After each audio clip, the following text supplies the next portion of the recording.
Hey guys, welcome back to more Reddit HOA stories. In this new Ripe story, I did the HOA a huge favor, but they exploited my kindness. I leased them my land cheap so they could build a pool, but years later, the new HOA president decided I don't belong there and banned me while her kid tried to throw me out like I was a stray dog. So I stopped being nice. Let's dive right into the video. And the title story is titled, Am I the a-hole for getting revenge on an HOA Karen's spoiled kid and ruining the HOA's pool experience? So a little background first, I live in the Philippines and I inherited a decent amount of land from my Lolo grandfather when he passed away several years ago. It's not like I'm some rich guy or anything, but my grandfather was smart with his money and bought up land in our province back when it was dirt cheap. Most of the land is actually agricultural, some coconut farms and some rice paddies that I lease out to farmers, but there's also a few residential lots in what has become a pretty developed subdivision area. The subdivision in question grew up around one of the lots I own. Basically what happened was a developer bought a huge tract of land surrounding my Lolo's property decades ago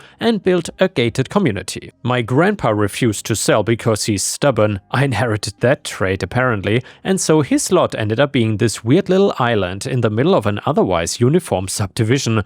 And a few years back, the HOA of this subdivision approached me because they wanted to build a community pool and recreational area. The problem was that all the lots within the subdivision were already built up or allocated, and the only open space large enough for what they wanted was my lot. They asked if I'd be willing to sell. Now, I could have sold it and made decent money, but my grandpa always told me never to sell land. They're not making any more of it, he used to say, so I told them I would not sell it, but I'd be open to leasing it to them long term. We negotiated and ended up with a pretty sweet deal for them, honestly. I gave them a 10-year lease for basically peanuts, like seriously below market rate, and my thinking was that having a nice pool and recreational facility there would increase the value of my property anyway, and I liked the idea of the community benefiting from it. The lease agreement was simple. They could build whatever recreational facilities they wanted, they would maintain the property, pay the real estate taxes, and pay me a token lease amount annually. I retained the right to use the facilities as part of the deal since, it is my land. The lease also had standard termination clauses, including one that allowed either party to terminate with 90 days notice for material breach of terms, and for the first few years everything was great.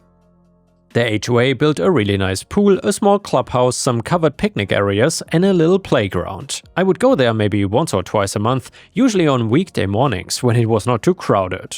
The residents were friendly, the guards knew me, and everything was chill. But then about 2 years ago, a new family moved into the HOA subdivision.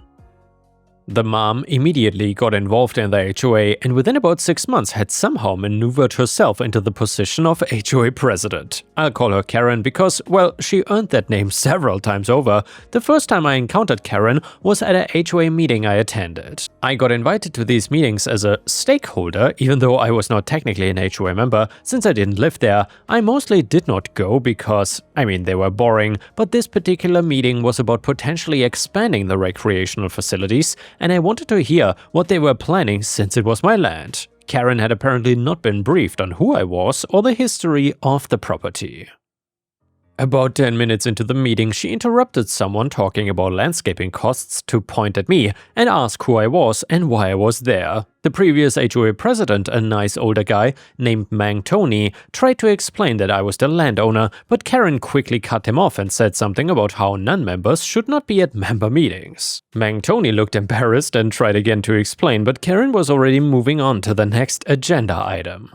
After the meeting, Tony pulled me aside and apologized. He explained that Karen had basically steamrolled everyone into giving her the presidency and that she was very particular about rules and procedures. I told him it was fine, no big deal. I didn't really care about attending meetings anyway. He looked relieved, but also kind of sad, like he knew things were gonna get worse. And well, they did get worse. Over the next year, Karen implemented a bunch of new rules for the pool and recreational area. Some of them were reasonable, like requiring shower before swimming and not allowing glass containers on the pool deck, but some of them were clearly designed to make the facilities more exclusive. She instituted a guest policy that required HOA members to register any guests 48 hours in advance and limited each household to 4 guest visits per month. She also pushed through a rule that all pool users had to present their HOA membership card to the guard before entering. The first time I showed up after these new rules were implemented, the guard stopped me and asked for my membership card. I explained that I was not a member, but that I was the landowner and I had access rights per the lease agreement. The poor security guard looked confused and called his supervisor, who also looked confused. Eventually, they let me in but said that they would need to verify with the HOA office, and a few days later I got a letter from the HOA, signed by Karen, informing me that my previous arrangement for facility access was under review and that I should refrain from using the facilities until the matter was resolved by the board. I thought this was ridiculous since my access rights were literally written into the lease agreement, so I ignored the letter and kept going to the pool as usual. The second time I showed up after getting that letter, Karen was there too. She marched right up to me while I was setting my stuff down on a lounge chair and demanded to know who I was and how I got in. I recognized her from the meeting and tried to calmly explain the situation to her. I told her that I was the landowner and that my access rights were part of the lease agreement and that I'd been using the facilities for years without any issue, but she did not take this well. She told me that she had looked into my claims and that there was no record of any landowner having special access privileges. She said the facilities were for HOA members only and that if I was not a member, I needed to leave. I told her she should review the lease agreement more carefully, and she said she had reviewed it and there was nothing about landowner access in there. Now, I knew for a fact that was wrong because I wrote the damn agreement and my lawyer reviewed it.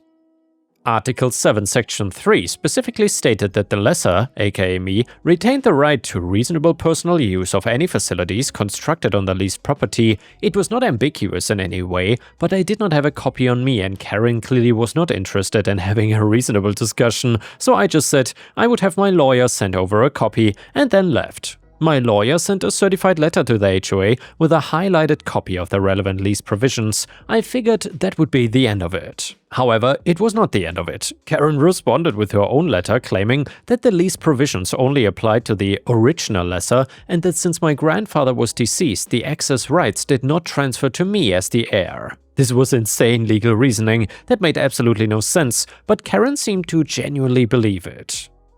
She also claimed that even if the access rights did transfer, they were subject to reasonable regulation by the HOA and that requiring me to register as a guest 48 hours in advance was a so-called reasonable regulation. My lawyer sent another letter explaining basic property law and pointing out that lease rights absolutely do transfer to heirs and that requiring the landowner to register as a guest to access his own property was definitionally unreasonable.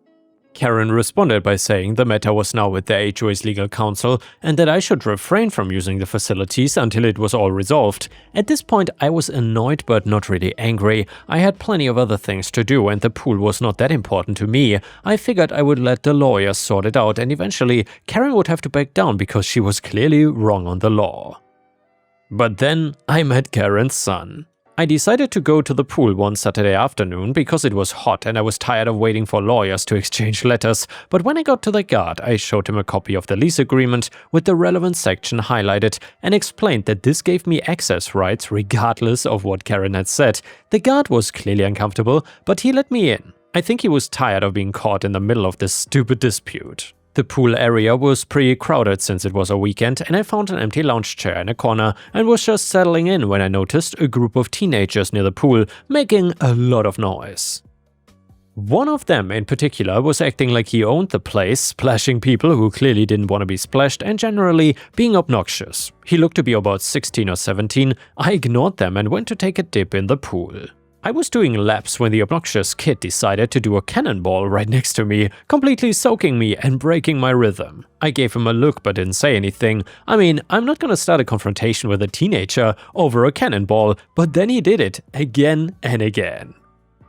The third time he came up laughing and said something like, "Old man cannot swim," to his friends. I'm not old, I'm in my 30s, but whatever. I decided to get out of the pool and just relax on the lounge chair instead. I dried off and settled in with a book I had brought. About 20 minutes later, the same group of teenagers came over to the area where I was sitting, and the obnoxious kid looked at me and told me that I was in his spot. I looked around and there were no reserved signs, no towels or belongings marking the chair, nothing to indicate that this was anyone's spot. I told him politely that I didn't see any reservation and that I'd been here for a while, but that is when things escalated. The kid got really aggressive and said that this was his mom's pool and he could sit wherever he wanted. He told me to move and I asked him who his mom was. He said his mom was the HOA president and she ran this place. Ah, Karen's son, of course. I told him that his mom did not actually own the pool or the land it was built on, and that I had just as much of a right to be here as anyone else. Probably more, right, actually. But I didn't say that part out loud. He laughed and said, "You're not even a member. I saw you arguing with my mom last month. She told me about you. You're the guy who keeps trying to sneak in, huh?" Then he said, and I remember this clearly because it was so absurd, "I'm banning you from this pool. You're not allowed here anymore. Get out before I call security." A 16-year-old was trying to ban me from my own property. I didn't know whether to laugh or be impressed by the audacity. I told him that he couldn't ban me because his mom did not own the land and neither did the HOA. They were just renting it. He said I was lying and that his mom told him the HOA owned everything, and I said his mom was wrong. He said his mom was never wrong and that I needed to leave now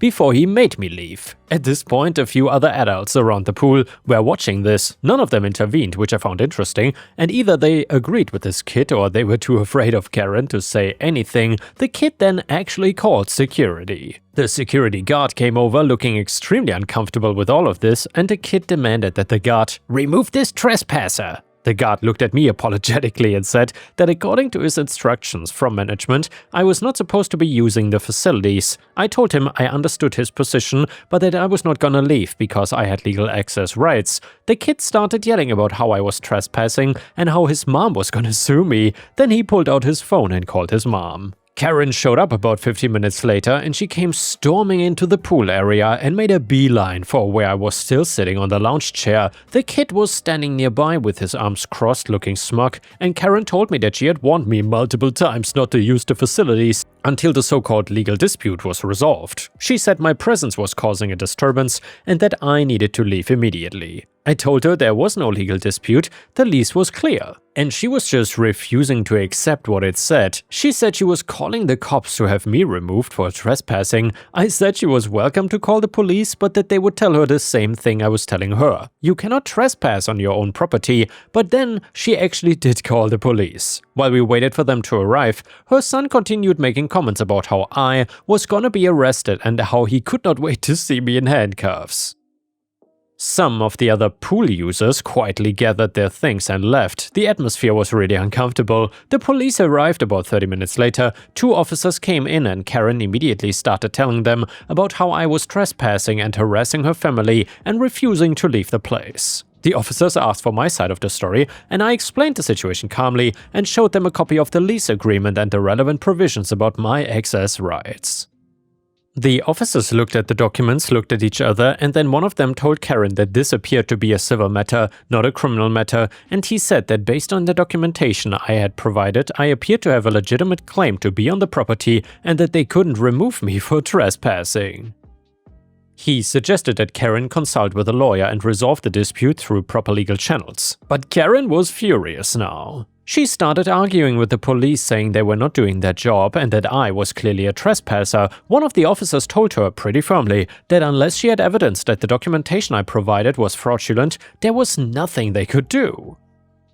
She demanded their badge numbers and said she was gonna file a complaint. They gave her their badge numbers without any visible reaction and then left. After the police left, Karen turned to me and said something I will never forget. She said, "This is not over. I'll make sure you never set foot on this property again. I don't care what your papers say. This is my community and you don't belong here." Then she grabbed her son and left. I stayed for another hour just on principle, but I was not enjoying myself anymore. The whole thing had ruined my afternoon. Over the next few weeks, things got even worse. Someone started a rumor in the subdivision that I was some kind of scammer trying to claim ownership of HOA property. I started getting hostile looks from residents when I showed up at the pool. A few times people would pointedly get up and move to different areas when I sat down nearby. The guards who used to be friendly with me now barely acknowledged me when I came by, and Karen also apparently started a campaign to have the lease agreement reviewed for so-called irregularities. She sent me a formal letter demanding that I provide certified copies of my grandpa's will, the transfer of title documentation, and proof of my identity. My lawyer said that this was just harassment and that we were not obligated to provide anything beyond what we had already provided, but he advised me to comply anyway, just to shut her up. And we sent her everything she asked for. A few weeks later, she sent another letter claiming that one of the signatures on the original lease looked suspicious and demanded a forensic analysis. At this point, my lawyer said we should consider our options for addressing the harassment, but the final straw for me was not Karen, it was her son. I showed up at the pool one morning on a weekday, figuring it'd be empty and I could just swim in peace. It was mostly empty, just a few older folks doing morning exercises in the shallow end. I was doing some laps when I noticed Karen's son arrive with a group of his friends once again. School must have been on a break or something. They saw me in the pool and started talking amongst themselves. Then they got in the pool and started doing exactly what they'd done before. Cannonballs right next to me, splashing, generally making it impossible for me to swim. When I tried to move to a different part of the pool, they followed me, and then the kids said, loud enough for everyone to hear, "Hey guys, this is the crazy guy who thinks he owns this place. My mom says he's probably mentally ill and we should feel sorry for him." His friends laughed and one of them said I looked like a squatter. Another one made a comment about how I probably could not afford my own pool, so I got out of the water without saying anything, but I was done. I mean, not done with swimming, done with the whole situation. That afternoon I called my lawyer and told him to draft a termination notice for the lease. He asked if I was sure, pointing out that I'd be giving up the minimal income and that it might be hard to find another tenant for that specific property. I told him I did not care about the income, I wanted them off my land. My lawyer pointed out that under Philippine law and the terms of the lease, I would need grounds for early termination or I would have to wait until the lease expired. We reviewed the lease together and found what we needed. Article 2, Section 2 required the lessee to maintain respectful relations with the lessor and refrain from any actions that could be construed as harassment, defamation, or interference with the lessor's rights under this agreement. Karen had violated this section multiple times over. The false claims about my access rights, the accusations to the police, the demand for forensic signature analysis, the rumor campaign in the subdivision. My lawyer said we had more than enough grounds for termination based on material breach. So then, we sent the termination notice. Under the terms of the lease, the HOA had 90 days to vacate the property and remove any structures they wanted to keep. Anything left behind after 90 days would become my property. The response was immediate and nuclear. Karen sent a letter threatening to sue me for breach of contract, claiming I was the one who had breached by trespassing on HOA property and harassing her members.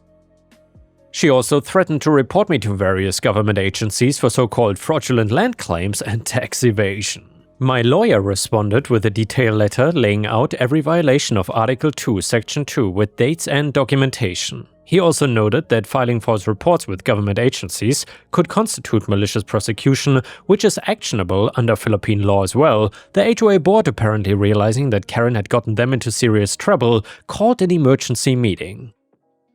I was not there, obviously, but I heard about it later from Mang Tony, the former HOA president, who had tried to explain who I was at that first meeting. According to him, several board members confronted Karen about her handling of the landowner situation and demanded to know why she had repeatedly antagonized someone who was essentially giving them free use of his property. Karen apparently tried to defend herself by saying I was difficult and unreasonable and that she was just protecting the community's interests.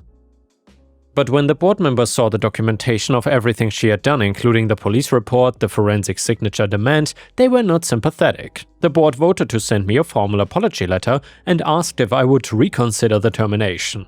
The letter was actually pretty well written and took responsibility for the so-called miscommunication and misunderstandings that had occurred. It also mentioned that the board had accepted the resignation of the HOA president, Karen, effective immediately. Karen was out, and I considered accepting the apology and rescinding the termination. I mean, the pool was nice and I didn't really have other plans for the property, but then I thought about Karen's son calling me mentally ill in front of everyone.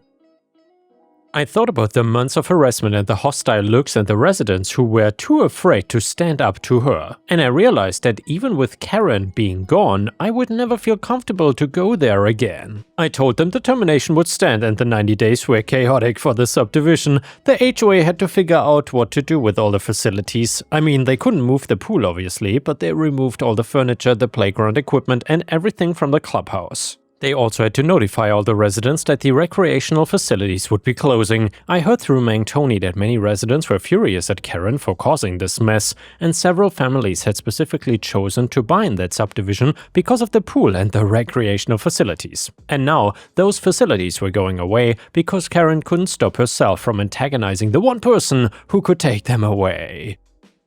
After the 90 days ended, I hired a contractor to fill in the pool and demolish the clubhouse. It cost me some money, but I didn't want to deal with the liability of having an empty pool and abandoned buildings on my property. I planted some trees and basically returned it to an empty lot. A few months later, a developer approached me about buying the property. With the subdivision fully built out around it, the lot was actually worth significantly more than it had been when I first leased it to the HOA, and I remembered my grandpa's advice about never selling the land, but I also figured he would have made an exception for a price this good. I sold it for enough to pay off my house and put my kids through college. The developer built a small commercial complex on the lot, a convenience store and a few other shops that served the subdivision. The residents have to pay retail prices now for what used to be free amenities, and every time they walk past that convenience store, they can think about Karen and her son. As for Karen, I heard she moved out of the subdivision within a few months of being removed as HOA president. The social situation had apparently become very uncomfortable for her. I don't know where she ended up, and I don't really care. Her son, I assume, is off terrorizing some other community somewhere. I hope he learned something from the experience, but I'm not optimistic. So Reddit, am I the a-hole for terminating the lease and taking away the HOA's pool because Karen and her son would not stop harassing me? I feel like I was justified, but I know that a lot of people, innocent people, got caught in the crossfire. And yeah guys, let me know in the comments what you think about this. Do you think OP was an a-hole in the way he acted? Or not? I'm very curious about your opinion here. Comment number 1 said, "You're the a-hole," and I cannot believe that people are defending this. Okay, so let me get this straight. You had a lease agreement that was giving you passive income, the community was benefiting, everyone was happy for years, and then one person caused problems, so you decided to nuke the entire thing? You didn't just punish Karen. Karen moved away and is probably fine. You punished dozens of families who had nothing to do with this. Kids who used that pool for birthday parties, old people who did their morning exercises there, and families who bought their homes specifically because of those amenities. And for what? Because a teenager was mean to you? Bro, you're in your 30s. Why are you letting a 16-year-old get under your skin like that? He called you mentally ill and your response was to destroy a community resource worth hundreds of thousands of pesos. That's not justice, that's a tantrum. The worst part is you know that innocent people got hurt. You literally say it in your post, but you did it anyway because your feelings were hurt. That is not justice. That's revenge on people who didn't do anything to you. You are the a-hole massively. Comment number 2, NTA, full stop. I see people in the comments saying you should have accepted the apology after Karen was removed, and I completely disagree. Let me explain why. First, the harassment went on for months. This was not just a single misunderstanding that then got cleared up. Karen systematically tried to deny you access to your own property, called the cops on you, accused you of fraud, demanded forensic analysis of signatures, and spread rumors that you were a scammer. That is not miscommunication. That's a coordinated campaign to strip you of your legal rights. Second, the board let it happen. Where were these reasonable board members when Karen was sending you threatening letters? Where were they when she called the police? Where were they when residents started giving you hostile looks? They only stepped up after you terminated the lease and they realized they were about to lose their pool. That is not accountability, that is just damage control. Third, and this is a big one, you were providing them a massive favor and they repaid you with abuse. You gave them land at basically no cost for a decade. The market rate for that lease would have been substantial. You were essentially subsidizing their lifestyle, and in return a teenager called you mentally ill in public while his mom tried to have you arrested on your own property. You don't owe anyone your generosity. That's what makes it generosity. The moment they started treating you like an intruder instead of a benefactor, they lost any moral claim to your goodwill. People saying you punished innocent people are missing the point. You did not punish anyone. You simply stopped doing them a favor. There's a difference. You're not obligated to provide a community pool to people who stand by silently while you're being harassed. And yeah guys, I think I would agree with that. OP was clearly way too nice to this HOA community, and as a result they exploited his kindness. Although then again, if I would be in OP's shoes, I'm not sure if I would have bulldozed/closed that pool. I would have probably used it for myself or something. And the next one is a malicious compliance story that is titled, "Tell me to shut up and do as I'm told." Okay, this happened a few years ago, but it still makes me laugh. So I used to work at a family-owned restaurant in a tourist town. The staff was moderately okay, but the whole "we're a family" mentality should have been my red flag. So starting out, we had a 40-ish male manager that had worked there since it opened 13-ish years ago, and when I first started, Mike was an okay guy. I mean, a bit tense and honestly not one for small talk, but whatever. His assistant manager, Kelsey, however, was a bit of a bitch. She had worked there for 9 years, took at least 10 smoke breaks a shift while we, the servers, were not allowed to go outside, but one at a time, and only for a few minutes she would stand out there all day and kick us off our breaks if she wanted one. One day I'm filling up ketchup bottles, we usually marry them like pouring one into another. All restaurants do this, by the way, it's not a new concept. However, Kelsey sees me and berates me, stating that is a health code violation, and I need to fill small ramekins for to-go every time. Obviously, that's some BS that has been the standard at chain restaurants for years to marry bottle to bottle, so I do it, I let it go.